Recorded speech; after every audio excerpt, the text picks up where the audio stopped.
amazing to me that, yes, it's, it's the 100th anniversary of her birth. It's not her birthday. We didn't have to get her a gift, did we? Did you bring a gift? And but that's pretty exciting when people want to celebrate the anniversary of the day someone was born, other than just their birthday. And all over the country, things are pretty amazing. Not only this beautiful museum and exhibit downstairs, but the Lucie Arnaz Center in Jamestown, New York, her hometown, is doing an amazing thing. They're really changing focus up there in a direction that would make my mother so proud, because it is about the legacy of the show and remembering the memorabilia and interviewing the people that worked with her. But it's what she always wanted, was something that would go into the future and inspire new comedians and new comedy filmmakers and new writers. And so they're going back to the original idea, which is the Lucille Ball Festival of New Comedy. And every year there will be film festivals of new comedians and plays, and everybody from all over the country hopefully will gather in Jamestown the way they do in, up where Bob Redford is from. And maybe it'll create something, or teach comedy and bring it into hospitals and schools. And then they're going to take the old Jamestown train station and turn it into the first ever, if you can believe it, Comedy Hall of Fame. There's never been one.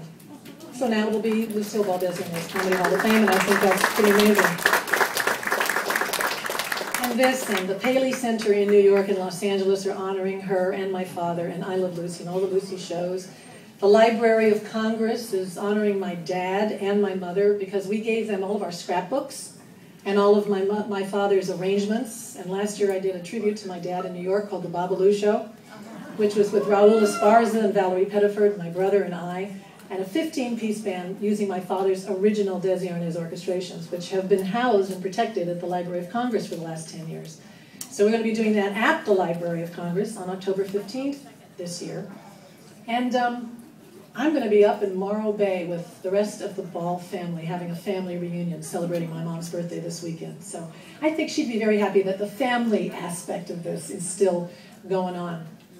And the only other thing I really wanted to say was, people come up to me and they say, this is amazing, all the interviews out front on the red carpet, saying, why do you think your mother is such a phenomenon, and all these years, 60 years, people know her face the way they do. And somebody told me that, that face, that Lucy face from all those I Love Lucy shows is more well recognized than Mickey Mouse in some countries. And how do you explain this phenomenon? And I said, that's a very good question. All I know is that the truth was they wanted to stay together so they could have a family. And my father was on the road with his band, and my mother was doing pictures in Hollywood and a radio show. And they said, well, we're never going to have a family if we don't try to do something about it. So they got my dad to be the husband on what was her radio show turned to television, and they decided that they weren't going to go to New York because they wanted to have a family. They had to film it here in Hollywood. But my mother worked best in front of an audience, and so that meant that they had to film it in front of an audience. And they wanted to film it on film so that the quality would be good enough to get all the way to New York. So that meant they had to film it in front of an audience in Los Angeles. That had never been done. So they figured out how to do that. Jess Oppenheimer and Dan Simon and Dan Kahn and the writers and all these people got together and did it for all the right reasons. Not to become famous, not to make a lot of money, not to be better than some other show, because they wanted to work together. And they loved what they did.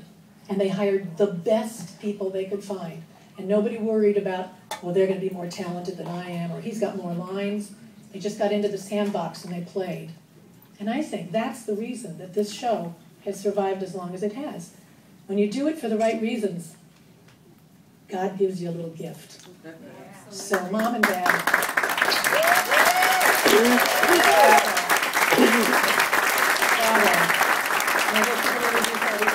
I love you. Thanks all for coming. Really.